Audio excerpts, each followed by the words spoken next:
Have you ever felt like someone is living in your head, rent-free, but they haven't texted, called, or even looked your way in forever? You wake up thinking about him. You go to bed wondering if he's thinking about you. And the silence, it's loud, deafening. You try to shake him off, distract yourself, even convince yourself it's nothing, but he's still there. So what does it really mean when a guy is constantly on your mind, even though he's not talking to you? No, it's not just you being crazy. And it's not just some cliche about overthinking. What you're experiencing could be a complex mix of emotional imprinting, subconscious bonding, and yes, even energetic ties that most people don't talk about. This isn't about waiting for a text. It's about understanding what your brain and heart are doing behind the scenes and why. Because here's the truth.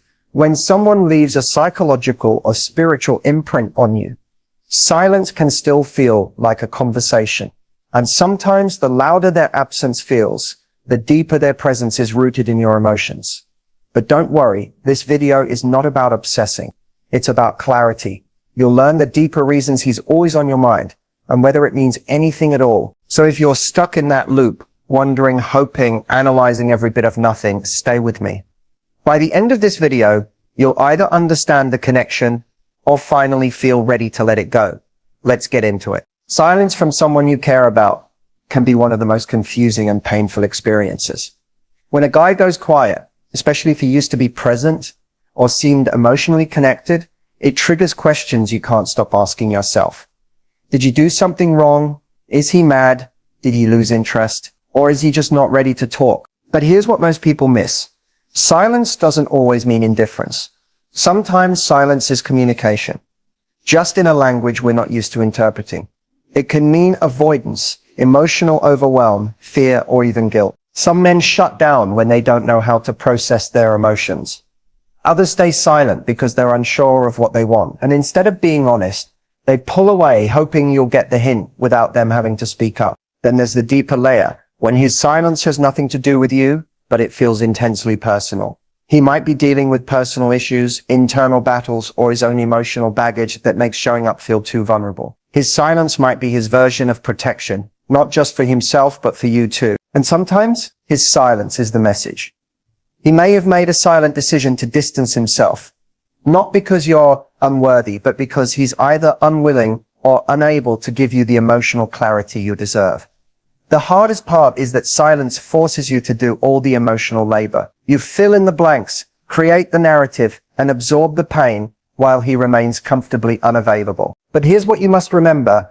How someone communicates during emotional tension says a lot about how they handle intimacy, responsibility, and respect. If he's gone quiet without offering context, closure, or care, that silence is not just absence, it's information. You're not crazy for noticing it. You're not too emotional for feeling it. His silence has weight and is trying to tell you something he won't say out loud.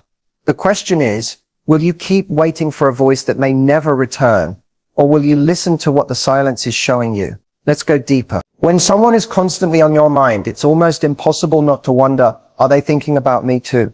It's one of the most haunting questions we ask in silence, especially when there's no communication, no interaction, just this invisible thread that feels so real, so persistent. The truth is, we often feel energetically connected to people for reasons we don't fully understand. Emotional bonds, even those that aren't mutual anymore, can linger. You might be tuned into a pattern, a memory loop, replaying moments and emotions, because your brain is trying to make sense of unfinished business. But that doesn't automatically mean he's feeling the same thing. Still, there are times when the connection is mutual, even if it's unspoken. Some people do feel that magnetic pull at the same time, but here's the tricky part. Men often process emotions differently. While you might reflect, analyze, and seek emotional meaning, he might compartmentalize, distract, or suppress what he's feeling. So even if he does think about you, he may not act on it. Thinking about someone doesn't always come with intention. He might remember you in passing, feel a sudden wave of nostalgia, or even wonder what could have been, but without the emotional courage to reach out. It stays locked inside. Sometimes his silence is fear, sometimes it's pride, and sometimes it's peace. And this is where you take your power back. Instead of asking, is he thinking of me? Ask yourself, why does it matter? If he's not showing up, if he's not speaking up, then all the wondering becomes a trap. Your value shouldn't be tied to someone else's silence or speculation. Yes, there's a chance he thinks of you. People rarely forget genuine connections. But don't confuse mental presence with emotional investment. The real question is, if he's thinking of you, why hasn't he done anything about it? What you feel is real, but that doesn't mean it's reciprocated in the way you deserve. Let's talk about the psychology behind those silent connections and why your brain can hold on even when your heart is ready to let go. Keep watching. Have you ever felt like someone is connected to you, even without speaking a single word? Like there's an invisible line running between your heart and theirs, pulsing with unspoken emotion. That feeling isn't just fantasy. It has deep psychological roots. When we form emotional bonds, especially romantic ones, our brains create what's called an attachment map. This is where someone becomes embedded into your emotional and cognitive patterns. Their presence, their words, their energy, it all leaves a psychological imprint. So even if they go silent, your mind continues to play their part in your story. It's why you find yourself replaying conversations, daydreaming about them, or thinking about what you'd say if you ever talked again. That's not weakness. It's literally your brain trying to complete an emotional circuit that never got closure. Silent connections often thrive on uncertainty. In psychology, this is known as intermittent reinforcement. It's the same principle behind addictive behavior. When you receive affection, interest, or connection in small, inconsistent doses, followed by sudden silence, your brain becomes obsessed with the reward. You crave the high of being noticed again, not because it's healthy, but because the unpredictability makes you chase it even harder. That's the trap. Now here's another layer. Mirror neurons. These are parts of your brain that activate when you observe someone else's emotions or even think about them. That's why you can feel what someone might be feeling, even without seeing them. If you've ever suddenly felt anxious, nostalgic, or overwhelmed while thinking about him, your mirror neurons are lighting up as if he's right there. It creates the illusion that you're both sharing a moment, even when you're alone. This is why silent connections can feel so intense, even more than active ones. There's mystery, projection, and emotional residue all wrapped into one. You're not just missing the person, you're holding on to what the connection could have been or what you believed it was. And that's incredibly powerful. But here's the truth you need to hear. Not every emotional bond is meant to be permanent. Some connections are designed to teach you something about yourself, your patterns, your needs, your growth. Silent connections can be signals, not destinations. They ask you to pay attention to the parts of yourself that long to be seen, heard, and chosen. Not just by someone else, but by you. So if you're stuck in the energy of someone who isn't speaking, take a step back and ask, is this connection feeding you or draining you? Are you still connecting with him or with a memory you haven't let go? Understanding the psychology behind this gives you back your power. It's not about decoding him. It's about reclaiming you. Let's keep going. There's more beneath the surface than you think. Sometimes the hardest truth to face is this. The reason he's always on your mind might have very little to do with him and everything to do with you. When someone pulls away, goes silent, or disappears from your life, the mind naturally scrambles for answers. It creates meaning, searches for closure, and desperately wants to know why. But the more time you spend looping through his silence, the more you need to ask yourself, what exactly am I holding on to? Often, we aren't clinging to the person. We're clinging to the feeling they once gave us. The way they made us feel seen, wanted, desirable, or hopeful. That emotional high becomes addictive. So even when they're no longer around, your mind replays those feelings like a highlight reel, hoping to recreate the sense of validation you once felt in their presence. But here's the truth. He might not even be worthy of that pedestal. What you're really craving isn't him. It's a part of yourself that you've outsourced. Maybe his attention made you feel valuable.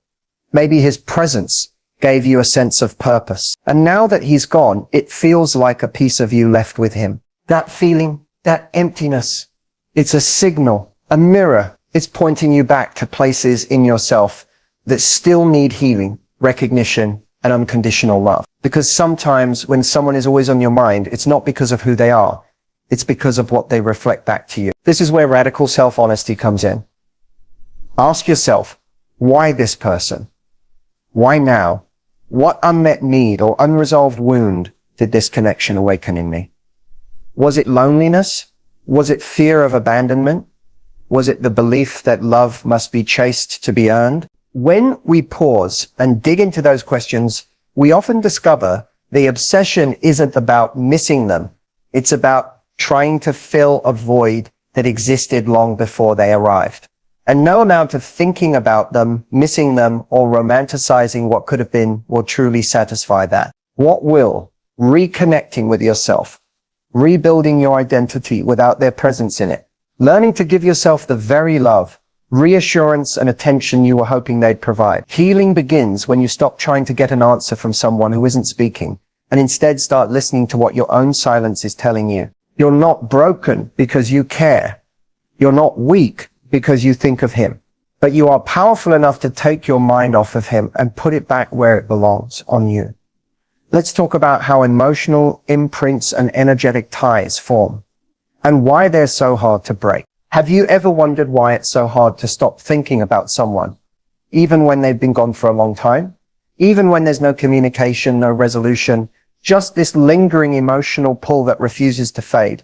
That's not your imagination. It's something deeply rooted in the emotional and energetic blueprint of how we connect as human beings. When you emotionally bond with someone, especially through vulnerability, intimacy, or even intense unspoken feelings, you leave behind what psychologists call an emotional imprint. It's a mental and emotional signature that gets stored in your nervous system. These imprints are formed through meaningful moments, a deep conversation, a shared laugh, a glance that said everything without words. They may seem small, but your mind records them like emotional snapshots. And the stronger the emotion attached to that moment, the deeper the imprint. This is why certain people feel unforgettable. It's not always about how long they were in your life. It's about how deeply they touched you while they were, even if things ended or faded out. That emotional energy can remain stored within you, resurfacing at random times and keeping them alive in your memory. Now let's go even deeper. Energetic ties. Some believe that when we connect with someone on an emotional or intimate level, we create energetic cords between us. These aren't visible, of course, but they're felt. You might feel their emotions without reason. Think of them randomly, dream about them, or feel drained or anxious for no obvious cause, only to realize your mind wandered back to them. Energetic ties form through emotional exchanges, especially ones that are unresolved. When there's no closure, no full release, that energy has nowhere to go. It lingers like a song playing quietly in the background of your life. And unless you consciously cut those cords, emotionally and energetically, they can stay attached far longer than the person ever did. But here's the empowering part. Just as emotional imprints and energetic cords can be created, they can also be released. It doesn't require them to come back or give you closure. It requires you to acknowledge the imprint, honor it, and decide it no longer gets to dictate your present. You don't have to carry around pieces of someone who couldn't stay. You don't have to keep reliving moments in your head just because they once meant something. You can love what it was and still let go of what it's no longer meant to be. Because the truth is, you're not stuck with this connection. You're just emotionally attached to a story that's already ended. In the next part, let's explore how you may be subconsciously keeping this connection alive, and what it means to energetically manifest someone without even realizing it. Manifestation is a term we hear a lot these days.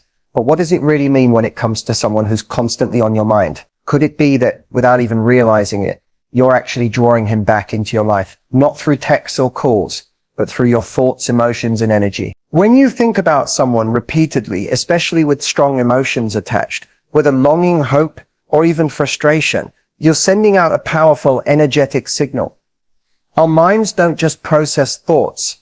They influence the way we perceive reality. This is the core idea behind subconscious manifestation. It's not magic, but it's also not just coincidence. It's about the energy and focus you put into someone, which subtly shifts your actions, feelings, and even the opportunities that come your way. If you find yourself daydreaming about him, imagining how things could be different, or holding on to the hope that he'll come back, you're constantly tuning your energy to the idea of him. That doesn't mean you're consciously trying to manifest him, but your subconscious mind is aligning with that desire, creating a feedback loop that keeps him present in your life in some form.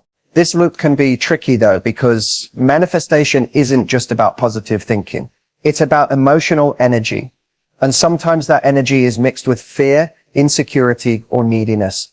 Those feelings can actually create blocks, making it harder to move on or attract healthy connections. So if you're subconsciously manifesting him, it might be more about wanting closure, validation, or the feeling of being wanted, rather than the person himself. Another key aspect is belief. Do you truly believe that he's meant for you? Or are you holding on to an idealized version of him?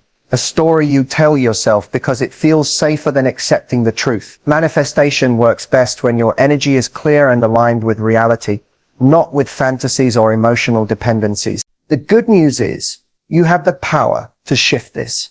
By becoming aware of your thoughts and feelings, you can start to change your energy. Practice focusing on self-love, gratitude, and your own goals instead of on the idea of him. When your energy shifts from I need him to I deserve peace and happiness, you break the subconscious cycle. Remember, manifestation isn't about controlling others or forcing outcomes. It's about aligning yourself with what truly serves your growth and happiness. If he's meant to be part of your life, it will happen naturally and healthily. But if he's not, the best manifestation you can create is the strength to let go and open yourself to new possibilities. So ask yourself, are you manifesting him? Or are you manifesting healing and freedom from this mental loop? That's where your true power lies. When someone stays constantly on your mind, especially without any contact, it can feel like more than just a mental obsession. For many, this experience carries a deep spiritual significance, a message that goes beyond the surface of everyday thinking. Spiritually, persistent thoughts about someone are often interpreted as a sign that your soul is trying to communicate with you. It's as if your inner self is nudging you to pay attention, not just to the person, but to the lessons and growth that connection represents. Sometimes when someone lingers in your mind, it's less about them and more about the journey you're on. This kind of recurring mental presence can signal unfinished business on an energetic level, things left unsaid, emotions left unprocessed, or paths that need healing. It's like the universe is holding up a mirror, reflecting back parts of yourself that you might be avoiding. The person you're thinking about becomes a symbol of those hidden aspects, inviting you to explore and integrate them. From a spiritual perspective, such thoughts can also indicate energetic ties that transcend physical presence. Souls can connect across lifetimes or parallel journeys, creating bonds that are felt even when separated by distance or silence. These spiritual connections don't always mean romantic fate or destined reunions. Sometimes they are soul lessons meant to teach detachment, self-love, or forgiveness. The key is to recognize what this constant mental presence is asking of you. Is it calling you to heal old wounds, to forgive yourself or someone else, to release control and surrender to what's meant for your highest good? Often, the answer lies in shifting from mental fixation to mindful awareness, observing the thoughts without judgment, and allowing the spiritual messages to emerge naturally. Meditation, journaling, or energy healing can help deepen this process, opening you up to insights that your busy mind can't access alone. When you embrace the spiritual meaning behind these persistent thoughts, you transform them from a source of pain or confusion into a pathway for growth and empowerment. It's also important to remember that not every persistent thought is a cosmic sign. Sometimes the mind clings simply because it's trying to protect you from pain or loneliness. Distinguishing between emotional attachment and spiritual guidance takes practice and patience. Ultimately, the spiritual meaning of constantly thinking about someone invites you to become more conscious of your inner world. It asks you to listen deeply to the emotions, the messages, and the wisdom beneath the surface. When you do, you reclaim your power, turning what once felt like a mental trap into a gateway for healing and transformation. So, if he's always on your mind, consider what your soul might be trying to tell you. The answer might be closer than you think. Being stuck in a thought loop about someone, especially when they're not talking to you, can feel like an endless maze. Your mind keeps running the same scenes, the same what-ifs and the same feelings over and over, leaving you exhausted, anxious, and stuck in a place that feels impossible to escape. But here's the good news. You can break free from this cycle. The first step in breaking the thought loop is awareness. You have to recognize when you're caught in it. Often these loops happen unconsciously. Your brain automatically revisits memories, replays conversations, or imagines future scenarios without you even realizing. Becoming aware of this pattern is crucial because it gives you the power to interrupt it. Once you notice you're spiraling, try gently redirecting your focus. This isn't about forcefully pushing thoughts away. That can make them come back stronger, but about consciously choosing to engage with something else. It might be a physical activity like walking, exercising, or cooking. Or it could be a mental shift, diving into a hobby, reading a book, or practicing mindfulness. Mindfulness in particular is a powerful tool here. Instead of battling your thoughts, mindfulness teaches you to observe them without judgment. You acknowledge the thought, "He's on my mind again," and then gently bring yourself back to the present moment. This simple act of observing without reacting creates space between you and the thought, reducing its grip. Another key strategy is setting intentional boundaries around your thinking. Give yourself a designated worry time each day, say 10 or 15 minutes, where you allow yourself to process these thoughts fully. Outside of that window, remind yourself that you've given your mind permission to hold these thoughts, and it can rest now. This technique trains your brain to compartmentalize and prevents constant rumination. Journaling can also help. Writing down your thoughts and feelings releases their power. It turns abstract, swirling emotions into something concrete and manageable. Plus, it gives you clarity on what you're really feeling beneath the surface, whether it's sadness, fear, or longing, which is the first step toward healing. Finally, self-compassion is essential. Breaking a thought loop is hard work. It takes patience and kindness toward yourself. Instead of beating yourself up for overthinking or feeling stuck, remind yourself that healing is a process. Celebrate small wins, like moments when you successfully shift your attention, or resist the urge to replay painful memories. Remember, breaking free from the thought loop doesn't mean forgetting him overnight or erasing your feelings. It means reclaiming control over your mind, choosing peace over chaos, and creating room for new, healthier experiences. You have the strength to do this. It starts with one moment, one breath, one choice. Let's move into how to create lasting emotional freedom beyond the thought loop. As we wrap up, let's focus on the most important thing, your healing and growth. If he's always on your mind but never talking to you, it's easy to feel stuck, confused, or even powerless. But remember, you hold the key to your peace and happiness, not him. Moving forward means shifting your energy from waiting for answers to creating your own fulfillment. Start by prioritizing yourself, your dreams, your passions, your emotional well-being. When you invest in yourself, you send a clear message to yourself and the universe that you deserve love, respect, and joy, regardless of anyone else's actions. It's okay to feel the emotions that come with this process, sadness, frustration, longing, but don't let them define you. Feel deeply, then release intentionally. Surround yourself with supportive people who uplift and encourage you, and create space for new experiences that expand your sense of self beyond this connection. Remember that true closure doesn't always come from him. Sometimes it comes from within. Forgive yourself for holding on, forgive him for not being present, and most importantly, forgive yourself for being human. As you move forward, keep this in mind. The thoughts that once trapped you can become guides showing you what you truly want and deserve. Use them as motivation to build the life and love that reflect your worth. You are stronger than your thoughts, bigger than your fears, and more deserving than you realize. This isn't the end, it's the beginning of your next chapter, full of clarity, peace, and self-love. Thank you for trusting yourself enough to watch this far. Keep growing, keep healing, and keep shining.